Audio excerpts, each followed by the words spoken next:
Well, hi again.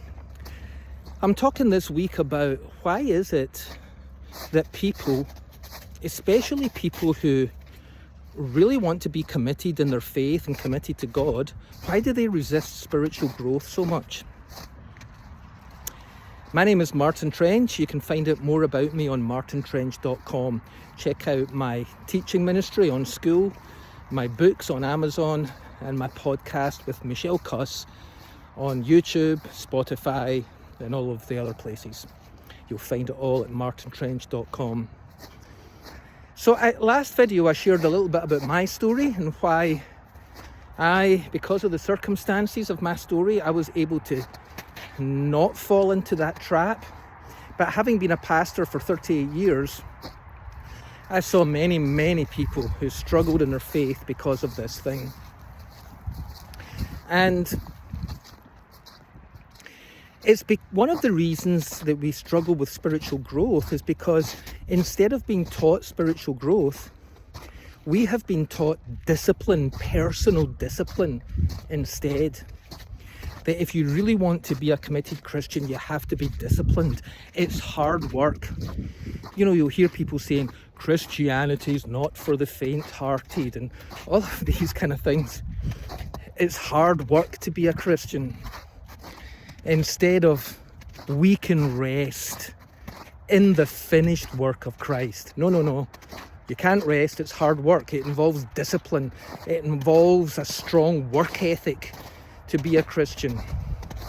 It involves you reading the Bible, memorizing the Bible, developing a prayer life, learning how to intercede, fighting sin.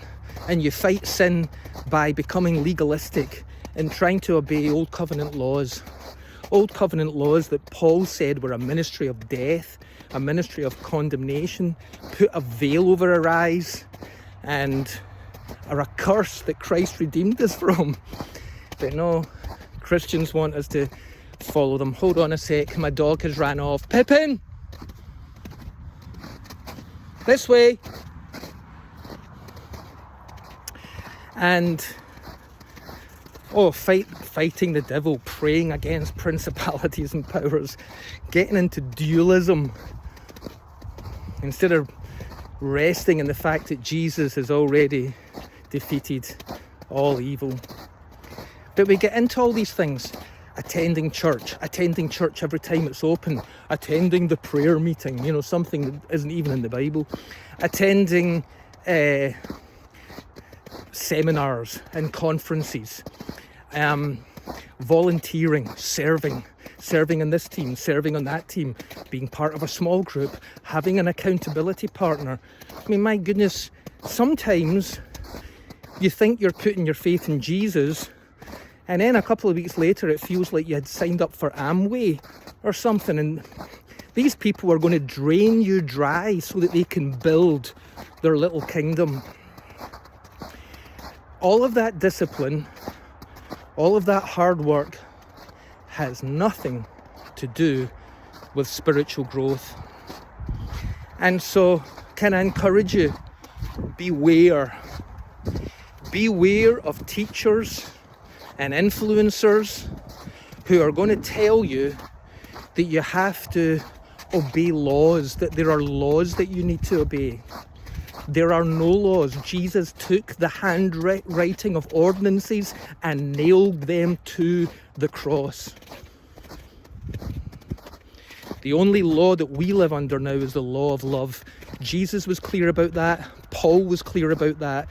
John was clear about that. Beware of people that tell you, use the word should.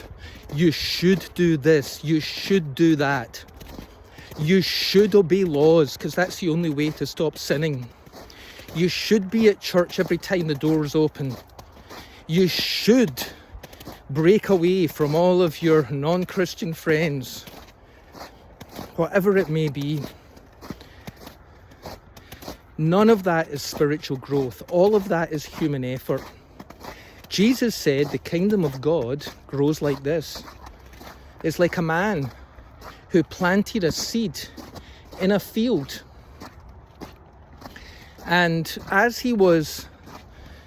he planted it, he would go to bed at night, he would wake up in the morning, and the seed would grow all by itself.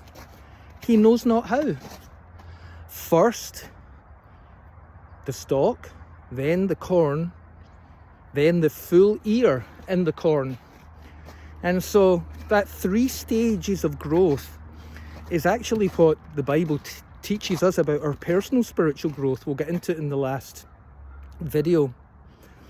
But I promise you, the people who don't let you question anything, the people who have the answers for everything, the people who think you should believe exactly what they believe, they are still in an immature and infantile faith, which is all based on dogma and behavior instead of on Christ and on inner transformation.